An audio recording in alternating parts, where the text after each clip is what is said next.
Cold war एक ऐसी जंग जो ठंडी थी, न युद्ध का ऐलान होता था न गोलियां चलती थी, बस होता था सिर्फ आने वाले कल का डर। भाग एक कारण दूसरा विश्व युद्ध समाप्त हो चुका था। यूरोपीय साम्राज्यवाद का पतन हो रहा था। विश्व मानचित्र पर नए नए राष्ट्रों का उदय हो रहा था। ब्रिटेन, जिसके साम्राज्य का सूर्य कभी अस्त नहीं होता था, वह मात्र एक टापू तक सिमट गया। ऐसे में विश्व में दो नए शक्ति संपन्न राष्ट्र, सोवियत रूस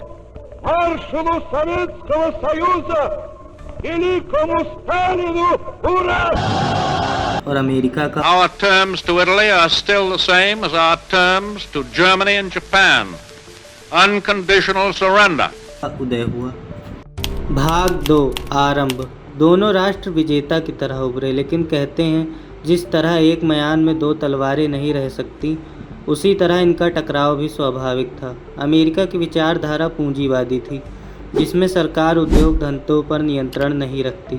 वहीं सोवियत विचारधारा साम्यवादी थी, जिसमें सरकार उद्योगों पर पूर्ण नियंत्रण रखती है।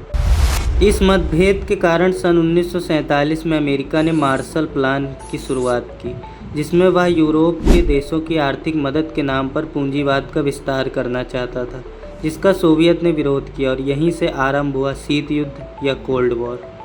भाग 3 तनाव।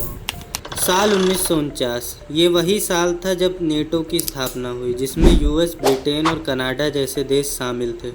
इस संगठन का सीधा नियम था, एक पर हमला सभी पर हमला। An attack against one would be an attack against all. इसके जवाब में 1955 में सोवियत ने वॉर्सो पैक्ट बनाया, जिसमें हंगरी, बुल्गारिया शामिल थे। दोनों राष्ट्रों के बीच तनाव तब और बढ़ गया जब नॉर्थ कोरिया ने सोवियत समर्थन पाकर साउथ कोरिया पर हमला कर दिया, जिससे कोरियाई युद्ध प्रारंभ हो गया, जिसमें 5 करोड़ लोगों की मौत हुई। भाग 4 संकट। सन 1962 में सोवियत ने अमेरिका के निकट क्यूबा देश में परमाणु हथियार तैनात कर दिए। इस मोड़ पर पूरे विश्व ने अंत को निकट से देखा, पर इसे चमत्कार ही कहें कि युद्ध टल गया। फिर 1971 भारत पाक युद्ध और वियतनाम 1975 में ऐसे हालात बने कि लगा तीसरा विश्व युद्ध निकट है। भाग 5 अंत। 1980 के दशक तक सोवियत रूस की अर्थव्यवस्था बहुत कमज़ोर हो चुकी थी।